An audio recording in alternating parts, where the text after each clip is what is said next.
ضمیر کی عدالت میں اپنے آپ کو کھڑا کر کے سوال کریں کہ ہم مسلمان ہیں اور 5 گانا نماز یہ بنیاد ہے ہماری. کیا بد نصیبی ہے کہ ہمیں 5 گانا سجدے بھی نصیب نہیں ہے.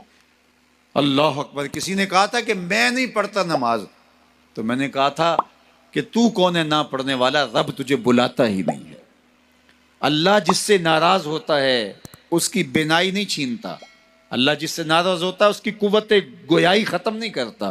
جس سے ناراض ہوتا ہے چلنے کی سکت ختم نہیں ہوتی. جس سے ناراض ہوتا ہے اس کی شنوائی ماند نہیں پڑتی. اللہ جس سے ناراض ہوتا ہے اس سے ہدایت چھین لیتا ہے، اس سے خیر کی توفیق چھن جاتی ہے اور وہ ظلمتوں میں ڈوب جاتا ہے. مکر، فریب، سازش، جھوٹ، منافقت، بدعملی، بدترین رویے اس کی زندگی ہوتی ہے، اور وہ اس پہ مطمئن ہوتا ہے کہ ٹھیک ہے میں جیسے زندگی گزار رہا ہوں، میں چالاکی سے لوگوں کو بیوقوف بنایا ہوا ہے. یہ اس کی بربادی ہوتی ہے، یہ رب کی ناراضگی کا سبب ہے. آئیے میں اور آپ عمل کے خوگر بنے. زندگی کٹ رہی ہے، لمحہ لمحہ میں اور آپ موت کے قریب ہو رہے ہیں.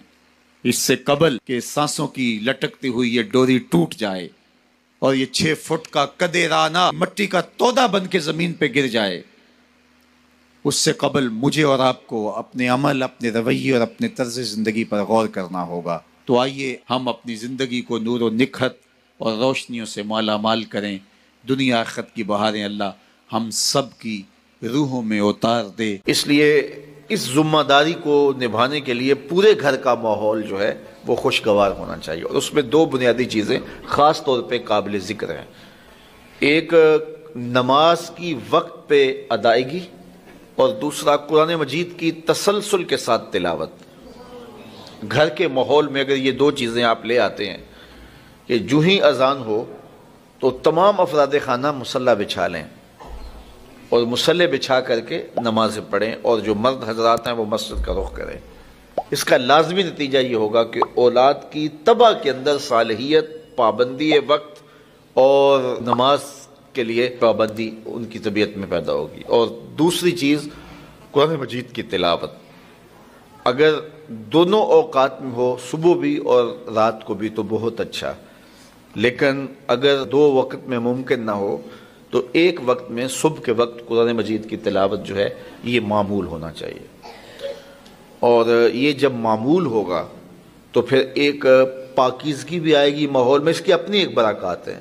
جہاں قرآن مجید کی تلاوت ہوتی ہے وہاں رحمت کے فرشتے اترتے ہیں، اور جس گھر میں رحمت کے فرشتے اترتے ہوں، اللہ اکبر، وہاں کتنی کرم نوازیاں اور کتنی رحمتیں جو ہے وہ لے کر کے ساتھ آتے ہوں گے. جس گھر میں کتا، تصویر اور جنبی یہ 3 ہوں وہاں رحمت کا فرشتہ نہیں آتا. کتا ہو، کسی کو غسل کی حاجت ہو اور اس کے باوجود وہ غسل نہ کرے، جنبی، اور تیسرا جو ہے وہ تصویر. جہاں یہ ہوں میرے حضور نے فرمایا وہاں رحمت کا فرشتہ نہیں آتا. تو بعض گھروں کے اندر قد آدم کے برابر تصویریں لگی ہوئی ہوتی ہیں، تو ظاہر رحمت کا فرشتہ تو وہاں نہیں آئے گا. اور پھر یہ تصویر کسی تقدس مآب ہستی کی ہی کیوں نہ ہو تو پھر بھی اس سے گریز کرنے کا کہا گیا ہے. اور آج ہمارے گھروں کے اندر سکرین کے اوپر جو تصویریں چل رہی ہوتی ہیں اور جو مختلف چینلز کے اوپر چل رہا ہوتا ہے، تو پھر ہم کہتے ہیں کہ پتہ نہیں برکت کہاں اڑ گئی. میاں رحمت کے فرشتے تمہارے گھر میں کبھی آئے نہیں تو پھر برکت کہاں سے آئے گی؟ پہلے مال تھوڑا ہوتا تھا، پیسے لوگوں کے پاس اتنے نہیں ہوتے تھے. 100 روپے کا منہ کوئی دیکھتا تھا. لوگ پیدل سفر کرتے تھے. میں ایک دیہات کا رہنے والا ہوں، سارے لوگ پیدل شہر میں آتے تھے. لوگوں کے پاس دو سے زیادہ جوڑے نہیں ہوتے تھے. اچھا جوتا کسی کے پاس نہیں ہوتا تھا. شادیوں سے بڑے بھائی کا جوتا، چھوٹے بھائی کا جوتا، ایک دوسرے کے جوتے مانگ کے لوگ لے کے جایا کرتے تھے. سکول کے بچوں کے پاس بہت ساری مائیں تو کچھ کھانے کے لیے دے دیتی تھی کہ یہ دوپہر کو کھا لینا، اور خرچی بھی بڑی معمولی سی ملتی تھی. اور آج ہر بچہ 200-300 روپے کا بیلنس روز جو ہے وہ موبائل پہ خرچ کرتا ہے، موٹر سائیکل کا جو ہے وہ تیل الگ خرچ کرتا ہے، اور جو اس کی جیبیں بھری ہوئی ہوتی ہیں. اور اتنا کچھ ہونے کے باوجود برکت نہیں ہے. برکت جو ہے وہ پیسوں سے نہیں آتی. جب رحمت کے فرشتے آتے ہیں برکتیں لے کے آتے ہیں. اور ہمارے گھروں کے اندر جو قد آور سکرینیں لگی ہوئی ہیں اس سے برکت اڑ گئی ہوئی ہے. اور اس پہ پھر کیا کیا دیکھا جا رہا ہے اور کیا کیا دکھایا جا رہا ہے، تو پورے ملک سے برکت اڑ گئی ہوئی ہے۔ پیسے کی فراوانی کے باوجود برکت باقی نہیں رہی ہے۔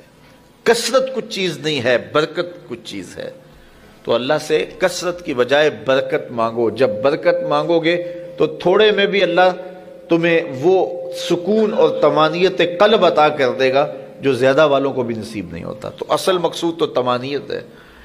تو اپنی اولاد کو جو ہے وہ اپنے عمل کے ساتھ، اپنے رویے کے ساتھ صالحیت کی جانب لے کر کیا جاؤ۔ قرآن مجید کی تلاوت معمول رہے گھر میں، اور 5 گانا نماز کے لیے گھر میں مصلی بچھیں۔ مائیں بہنیں بیٹیاں گھروں میں مصلی بچھائیں، اور مرد حضرات مسجد کا رخ کریں، تو پھر دیکھنا کہ اس کے اثرات مرتب ہونے لگیں گے۔